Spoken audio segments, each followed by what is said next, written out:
It's a pleasure to have you here. The details now. State-owned Ghana Export and Import Exim Bank has confirmed it has paid monies to Shatta Wale and Ejako as brand ambassadors. The Public Account Committee is probing the payments after Kumbungu MP Ras Mubarak claimed 2 million Ghana cedis has been paid them and questioned the prudence. Corporate Affairs Manager of Exim Bank, Richard Anani, says 15% of the negotiated sums have been paid these two creatives, but is refusing to state the exact figure given to them. Indeed, we have signed contract with the two artists who are renowned in their own field, but they have not even started their roles. But have you paid them anything? For the fact that it's a contractual agreement between two parties, Evans, we are a bank, we cannot disclose any content. But we signed an agreement. Okay, so there are two levels of this question. There's a question about how much, and there's a question about have you paid? Have you paid anything? Evans, we have signed a contract with the two artists. Which has a cost element to it. Yes, but Evans, we have contract obligations. We cannot disclose the amount. But all that we want to state is that the amount quoted is not correct. Okay, so if it's not correct, then what is it? Evans, I can't disclose it because of contractual obligations. Okay, it is not obligation to do that. Okay, so I can tell you that we have passed through the procurement procedures to arrive at where we are. It is not true. Okay, so you can disclose the amount, but definitely it's clear, isn't it, that yes, they haven't started the work, but they have there's at least an upfront payment of a sort. Evans, in terms of contract management, if you sign an agreement with a consultant or a service provider, there's a percentage that you have to advance. Okay, they have deliverables that they will have to deliver before, and this is a 1 year contract. So what percentage of the total cost have you paid to Shatta Wale, for example? I can't disclose that because you can't tell me the amount. You can't also tell me what percentage. It's not right. While spokesperson for the NDC's manifesto on creative arts, Sadiq Abdullahi, says the Ghana Exim Bank has neglected key players in the creative arts industry, which it was given some money to support. Though he has no qualms with Shatta Wale's acceptance of the payment from the bank, he wonders why the support was not extended to other creatives. He was speaking on Prime Morning on Joy Prime TV. But our position is that we are in the shoes of Shatta Wale, we would have taken the same money, because if your industry has not been enabled for 4 years and they come to you, show you money, definitely you take it. So, that's not Shatta Wale. So we are fully behind Shatta Wale for taking that money, and Shatta Wale and any other artist that has taken money, because truly and truly, within 4 years, what have you done for their industry? But if our other position is that if such funds was available within Exim Bank, when the same government and the ministry promised us last year in October that the same Exim Bank funds was going to be available as of February this year, to be available to industry practitioners to be able to assess it and pursue their project, it should have been able to make it available to touch a lot more other people than the two artists. You understand? Okay. Peter Sedifa, for instance, produced a lot of movies. Last year, he spent a lot more time producing one film. Big production that employed a lot more people. Directly employed close to about 70 people on set of about 60 days. Peter Sedifa needs to that same money, extra money, to be able to produce at least 3 movies within the year. Because the movies now have assumed exportable status, which means that now, if you have such funds, you should be able to advance it to them. So there have been a lot of reactions to this story on social media. Many have questioned the choice of Shatta Wale and Ejako. Just quickly bringing you some details on the Exim Bank. The vision of the bank is to become a strong financial institution that will be a key engine in the development of Ghana's export trade and facilitate cross-border trade and make Ghana a pillar in regional and continental trade. Its mission is to facilitate the transformation of Ghana's economy into an export one by supporting and developing trade between Ghana and other countries, overseas investments by Ghanaian companies, and eliminate critical market failures in the Ghanaian economy, thereby making Ghana competitive in the global market. We'll be bringing you more on this later. We were able to speak to an analyst just to discuss the prudence of this and also answer the questions that have been asked about whether it was really necessary to pay those monies to Shatta Wale and Ejako. Meanwhile, Vice President Dr. Mahmoud Bawumia has donated relief items at an undisclosed cost to victims of the recent floods in the Upper East region. The Vice President is currently on a 2-day tour of that region shortly after inspecting the devastation caused by the floods, which were caused by recent torrential rains coupled with the spillage of the Bagri Dam in Burkina Faso. Dr. Bawumia made a stop at the Anatim community in the Bolgatanga municipality. He donated items for onward distribution to affected victims. On behalf of the government, NADMO has been very quickly reacting to the disaster that has befallen our people. And so here we are, and NADMO has brought in relief items to provide for the people. And these relief items includes mattresses, soap, rice, and other oil and other buckets and so on. So water, and so they've been provided items to allow them to have some normality whilst we deal with the bigger problem. Ultimately, this bigger problem that comes every year will be solved when we complete the Pualugu Dam. This Pualugu Dam has a flood control element as well as irrigation and power generation, and that's why we call it a multi-purpose dam. It is the biggest investment in northern Ghana since independence, at almost $1 billion, the biggest investment.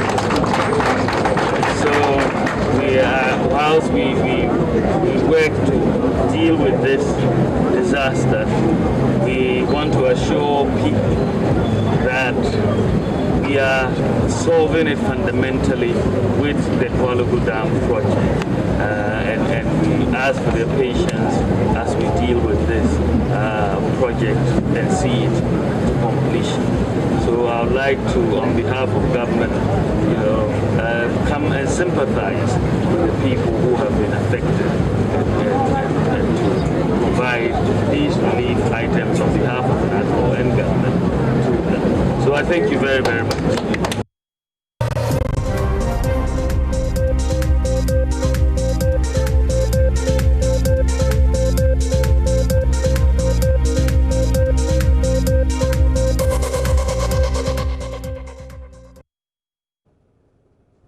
This is your election headquarters, and we'll be bringing you some election-related stories. But let's stay a while on the flooding incident in the Upper East region. Correspondent Albert Sori is with the Vice President. He's still touring parts of that region. Hello, Albert. Just tell us briefly the response of victims to the Vice President's gesture. So the flood victims, particularly at Anatim, were very excited after the Vice President presented those relief items because they have been living in this classroom virtually at the mercy of mosquitoes and also without enough food. So they were very excited that the Vice President made that donation to them. The chief of the area also spoke yesterday, expressing his gratitude to the Vice President for the relief. The challenge now is that they still need shelter, which is the fact that they need to repair their homes so that they can go back to where they used to live. Albert, tell us what the weather condition is like in the Upper East region. Yeah, so It's been raining again this morning. There were some slight showers, but the rain has stopped now. The vice president was in a... Hello? Yeah, Albert, we can hear you. Yeah, so the vice president was in an interview at the Ghana Broadcasting Radio Station here in Bolgatanga. They just finished that interview, and we are about to start the round for today. I'll get back to you. All right, thank you very much, Albert. We'll touch base with you later for an update on what the vice president has been up to. But let's head to the northeast region. We are picking some disturbing news. More houses have collapsed and some persons are injured. Ilyasu Tanko is among there. Ilyasu, tell us the persons injured and what happened. So this is a village called Nangmango in the East Mamprese municipality. We understand yesterday heavy rain in that particular community. As we speak, 3 persons are currently injured at the Baptist Medical Hospital in Nalirgu, and we understand the building collapsed on a family of 6 and about 50 houses in that community, as we understand, have been destroyed. And we also understand that officials from the NADMO in the municipality have visited and they are currently assessing the situation.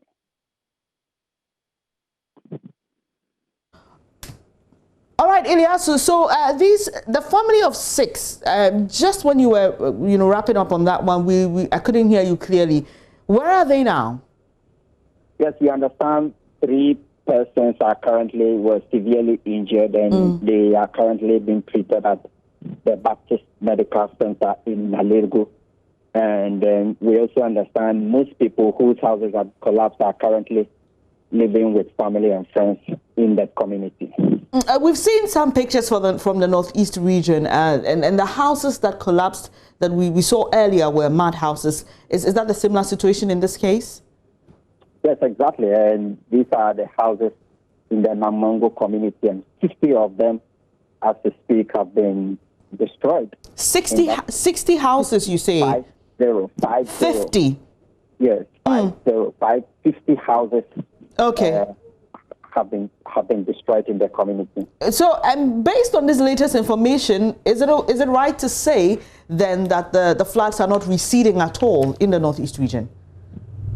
Well, this is really not it's not a flood situation. This is as a result of heavy rainstorm in that particular community. But as we speak, we understand the floods are still coming, especially parts of the region or people in the past where there is the White Volta River, especially the Karminga area and the Passington area in the West Mamprese municipality, and in the Chepone area, those living around the Oti River, we understand more waters. And as I speak to you, there are more rains this morning in the region. And so where are you heading to, and what's the update on the stranded passengers you spoke to earlier in the week? Well, I'm currently headed to the Kwalugu Bridge, the highway, on the Tamale-Boleta Highway. We understand that NADMO officials have been deployed on that particular bridge. We do know that the bridge is currently flooded, and NADMO officials are saying it's too dangerous to drive across the river, and so they have been deployed on that stretch, and vehicles are being stopped from crossing. Ilyasu, we'll join you later in subsequent bulletins. Hopefully, the rains would have, gone down by then, and the floods will recede as well. But that's what we are just picking up from Ilyasu. He is our man in the northeast region. A building has collapsed on a family of 6, and 3 of them are in critical condition. We understand they are in the hospital currently. We also understand that 50 houses in the village of Namango have been destroyed. You just heard him talk about the Kwalugu Bridge, which is flooded, and NADMO officials have been deployed there to prevent vehicles from using it. We'll touch base with him later and bring you more updates on this worrying situation in the northern part of the country. Now, let's do some politics now. Okotre Dom Sechiako, paramount chief of the Drobo traditional area, has appealed to Nana Addo to help the Zezera community to get communication connectivity or communication network connectivity to aid their daily activities, including education. Now, the chief said little network they get is from Ivory Coast. Speaking at a deba at Zezera in honor of the president during the inspection of the 31.7-kilometer Banafo Zezera Adamsu Road in the German South District of the Bunu region, he lauded the president for many social intervention policies, including the free senior high school. Now, he's urged residents to vote for him for another 4 years.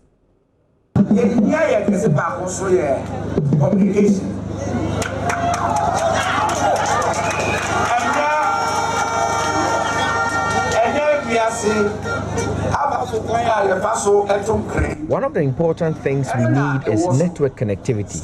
In today's world, everyone is using social media to communicate. Students need internet to also learn. Welcome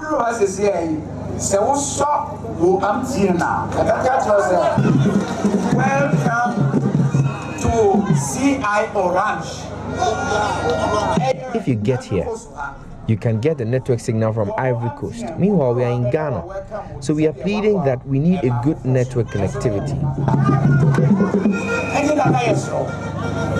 Communication network.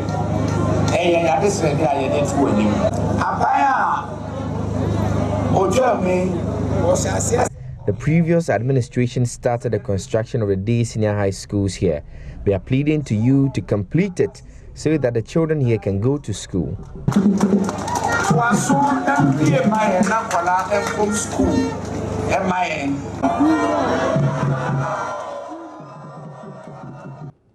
Well, in his response, President Akufo-Addo assured the chiefs and people of attending to their request while appealing to them to return in the MPP's favor by voting for him and the party's parliamentary candidate.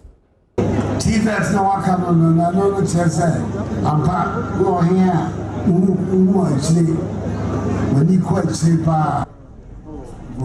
for the TVET, it is very important. If you want us to implement it here, we will do it starting from the next batch of students. This means I have a good plan for you, so you must also be good to me and vote for these two men standing by me.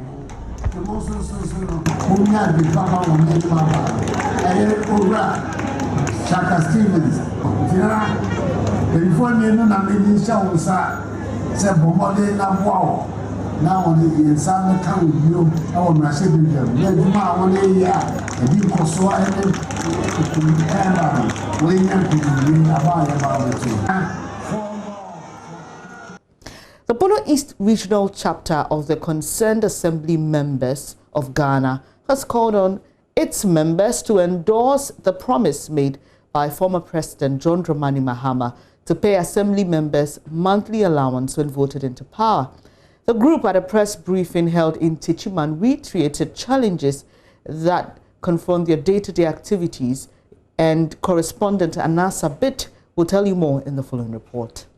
At a press conference organized by the Bono East chapter of the Concerned Assembly Members Association of Ghana, the group called on all assembly members to join hands in supporting the proposal made by the former president John Dramani Mahama with regards to the payment of monthly allowances to assembly members across the country.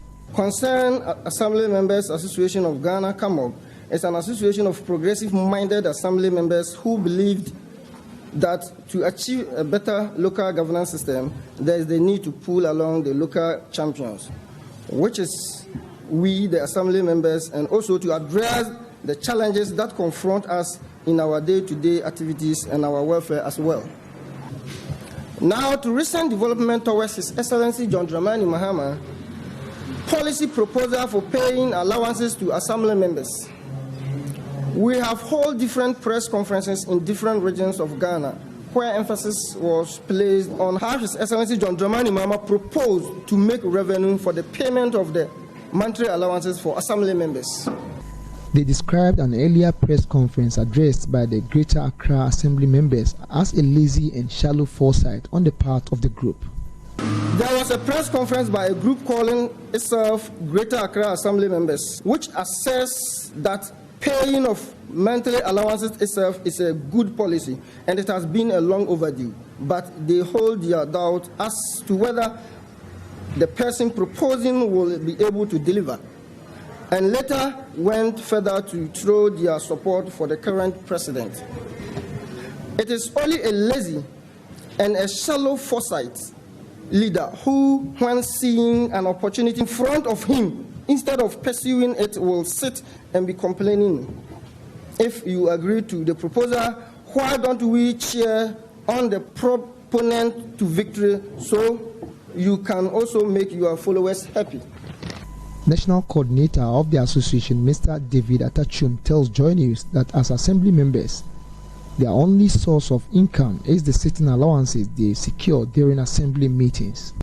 As it stands now, our source of survival depends solely on our God and our members, because we don't have any monthly allowance. We only receive allowance when we go for sittings, and that one is just a TNT, just a peanut. 20 cedis, some is 20 cedis, and some sitting allowance is 40 cedis, other is 50 cedis. So that is why we are coming out strongly that 28 good years of Fourth Republic, it is time for assembly members to be considered and to be given a fair share of the national cake. That is why we've come together. Some of the assembly members shared with JoyNews what they go through in line of duty as assembly members. We realize that now, as an assemblyman, you rather dedicate more of your time to the assemblyman work than your actual work. In the sense that if they should call you this.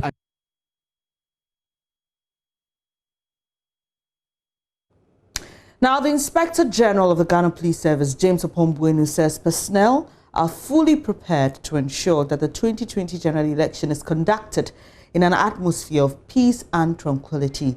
He said personnel of the service have been given the necessary requisite training ahead of the polls, and he's hopeful they will discharge their duties professionally. Mr. James Opombwenu made the statement in Wa when he interacted with personnel of the service. JoyNews' Upper West correspondent Rafiq Salam reports.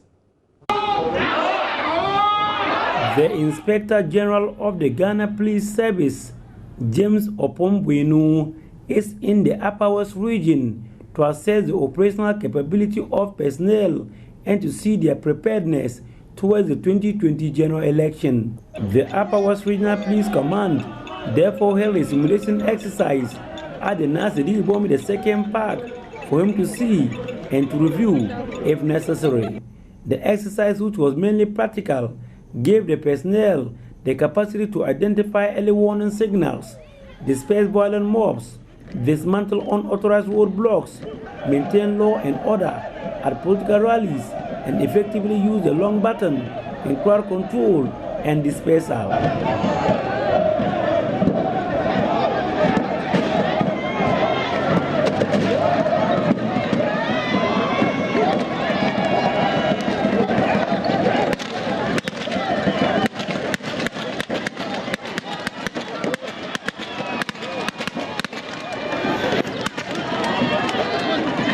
IGP James Opombwenu was impressed with what he saw. And I have been very impressed with whatever they have been doing so far. But of course, no security is 100%.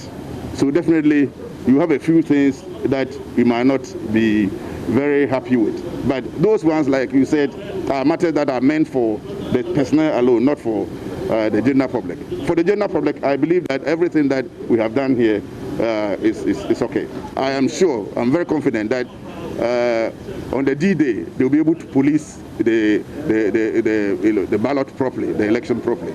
He said the police in the Upper West region are adequately resourced with the needed logistics to fight crime and also ensure peaceful 2020 general election. The Upper West is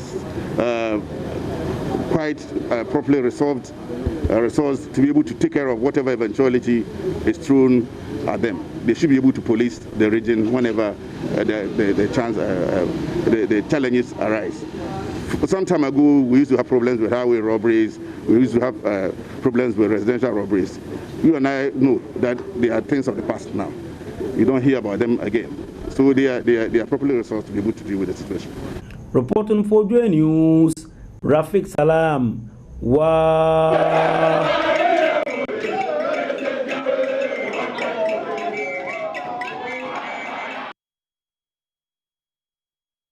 This is your election headquarters. Away from election-related news, the Upper East Regional Minister is counting on JoyNews' Arrive Alive campaign to help save lives of motorists in the region. Tangoba Abayage says the region is fast gaining notoriety for fatal motor accidents.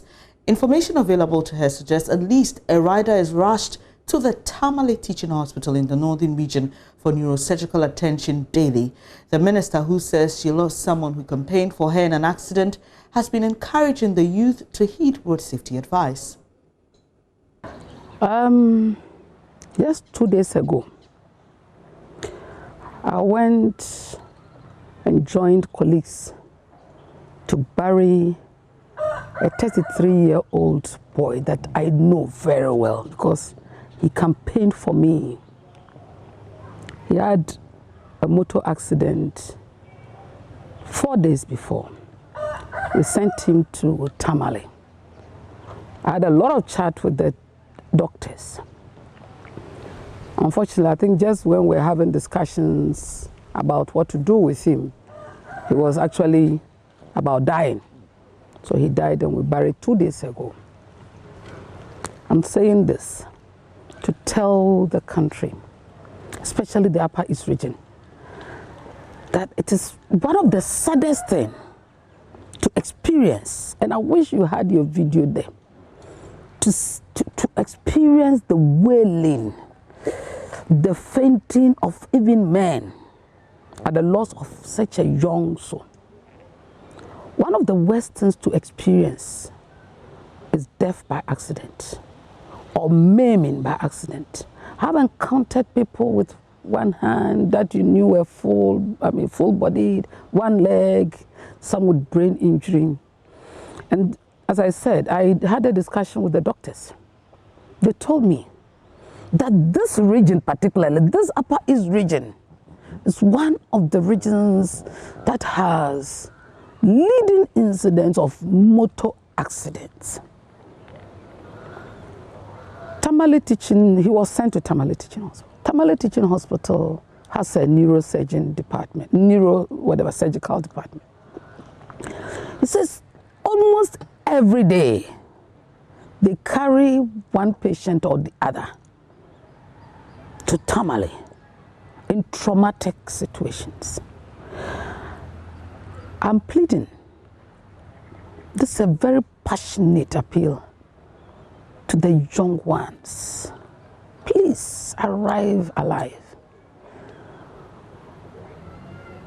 There is no need rushing to death and leaving your poor families behind. So there you have it, an advice from the Upper East Regional Minister, Tangoba Abayage, sharing a personal story there. Really, you could tell the emotions that was just going there. But we'll be bringing you more shortly here on News Desk on TED Talk with Kobe Nkrumah. It's Friday. Yes, it is. The first story I know is one of importance to you. It has to do with artificial intelligence. And guess what? A robot has written an entire article, and that article was published by The Guardian, and a lot of people commented saying that journalists should be concerned that a robot was writing so well. And I mean, if you were not told, you'll think that it was written by a human. Exactly. I'm not excited by this. I like the title. Is asking us if humans should be scared. Should we be scared? From what I read, we can be scared and not be scared. I'm not scared because this intrigues me. I love it.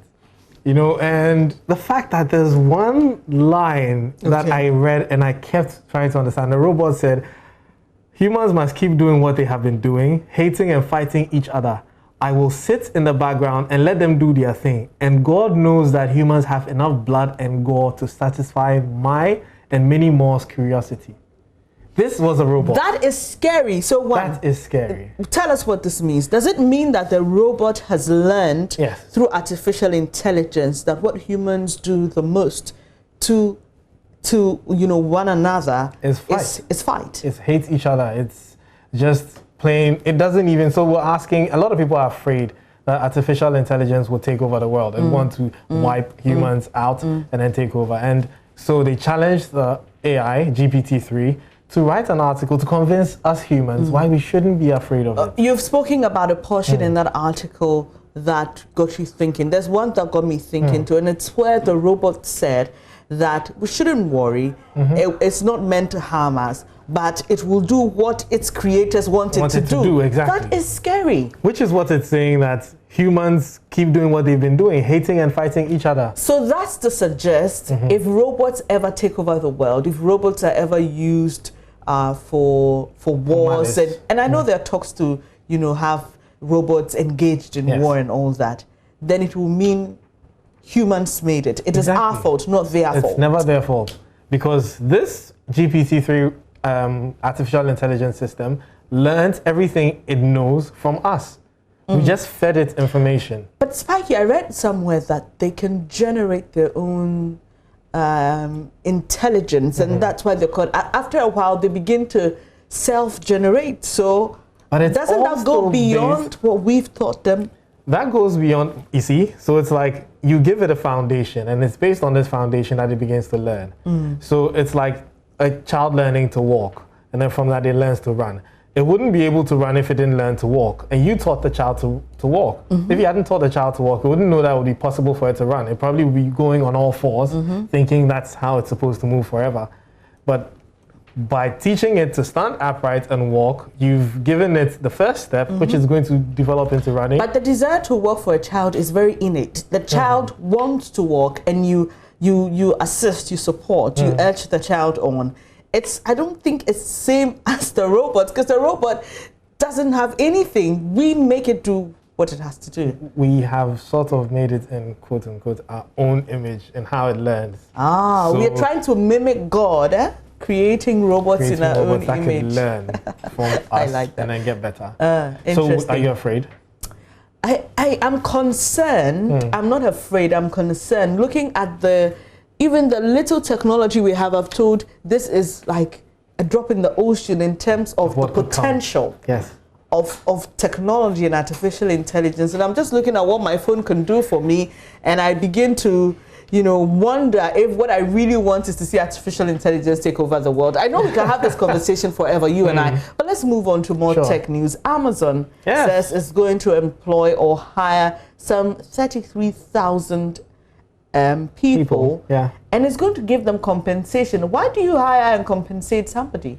Well, so first off, Amazon is having a good time with the COVID season. People have lost their jobs, so this is sort of its way of giving back. It's making a whole lot of money, and it's going to be needing a lot of hands. We probably noticed a lot of deliveries are going on, a lot of orders, online business is booming because there's not a lot of people going out to stores, so everybody's shopping online. Now, these products have to get somewhere. And as much as Amazon is already experimenting with drone delivering packages and all that, they're now also looking at expanding their workforce, which is something they do normally during the holiday season because then there's a lot of requests and all that. What's interesting is that the number of people that they are hiring, we're talking about 33,000. That's a lot, and they're paying them an average of about $15 per hour. $15, that's good money. That's good money. But 33,000 is a lot. But considering the last statistic I read about persons in the US who had reported or identified as unemployed due to COVID is in the millions. So, I mean, this is a good gesture, but it may not deal with the problem entirely. But let me just find out if Amazon is looking beyond. I mean, that was the first thing I was concerned about, because I saw that the openings were in tech, and I'm like, oh, wow. But then, I'm not in America, I'm in Ghana. But this is actually a good, with what you said, this is something that is going to offset the millions. So 33,000. If Amazon does 33,000, UPS is also looking at hiring a lot of people because they want to. They have a lot of requests. They also have to honor. So UPS is also requesting for lots of people to hire. Now, if more companies do this, that means that they're going to be reducing the number of unemployed due to COVID. Yeah. It's interesting, yeah? No. Can we talk about the TikTok story? Okay. So yesterday we did something on suicide here because it was Suicide Prevention Day or Suicide Awareness Day, and the statistics were staggering worldwide. But here in Ghana, we're very concerned because according to the Ghana Psychological Association, 2 out of 10 students in high school have attempted suicide in the past 12 months. Wow. Yes. But we are picking some information on TikTok. TikTok is battling or trying to remove a video of live streamed suicide. Yeah. So apparently, this is terrible. A young man shot himself and then live streamed it. And the video has been taken down from most platforms, but people are still sharing this on TikTok. Now, there's a big problem because on TikTok, when you log in, unlike other social media platforms where you have to be following someone to see their content, TikTok has what they call the For You page, where they just curate content that they think you would like to see. Now, in this situation, this video, some people are sharing. And it's bad because you have lots of kids and people who are not as, psychologically strong on TikTok who may see this and then be affected by it. And it's not good. So TikTok is really struggling to remove this video from their For You page. And it's bringing the question whether it makes sense to have that For You page where if I'm not following you, I can see content. And it also beats my mind why someone would want to put a video like this on TikTok, because the last time I checked, TikTok was supposed to be a fun site where people try to imitate and mimic funny videos and impersonate persons. And it appears to be all laughter. But this is too gory. And I hope that TikTok will be able to do this. And also because over the years, there have been many reports of copycat suicide where people just want to do exactly what others have done in killing themselves. And it's rather disturbing that we're learning this a day after the world, put the spotlight on suicide, trying to prevent it and all. But why is it difficult for TikTok to remove it? I'm just wondering. Well, for you to identify a video as being, say, gory or something that you wouldn't want on your platform, it either has to be reported, as with other platforms they do. So if you see content that is not appropriate, you can report it, or they can use what we call the metadata of that content to notice it. So if someone uploads a video, it is recognized because each file has its own unique identifier. Now, when you see that, you can tell that, oh, this is what it is. But if you slightly modify the file, that unique identifier is modified again. So then it can... You need to keep chasing the file. Exactly. And so it's on the people who are creating this content to not share it. It's a moral thing. Please, if you're a TikTok user watching us and you chance on that video, please report it and don't share it. You never know who you could be arming to take their own life. Like Kobe said, there are a lot of young children on TikTok, and there are also people who may just not be sound enough to deal with such content. So please, if you pick up anything from News Desk today, it should be this, so you can help save a life. But let's briefly talk about this before we move to business. Epic Games, Fortnite. For those of you who do a lot of video gaming, you know what this is. I've tried to video game to release stress, but it doesn't work. I don't know why. Well, they are renewing their legal request to bring their game back to the Apple Store. If you remember, 3 weeks ago, Kobe and I spoke about a video Fortnite made to sort of tease or poke fun at Apple. But this time, they mean business. They want to be back on the App Store. I'm sure they're losing a lot. I mean, you would be losing a lot because you've got a whole lot of players. Over 116 million gamers play Fortnite on iOS. And taking the app off the store means that these people are not going to be able to play the game. And that's indeed money loss, revenue loss for them. And Apple is being very adamant, all because Apple says, hey, our tax, you have to pay the Apple tax. And Epic Games doesn't understand why it needs to pay the Apple tax, and that's why they were removed. And on top of that, you tease them as well. Yeah. Let's see what Apple decide to do. But thank you so much, Kobe Nkrumah, with what's happening in the world of technology. But coming up shortly in business, Chartered Institute of Marketing Ghana welcomes new law to regulate the profession. Details in a moment.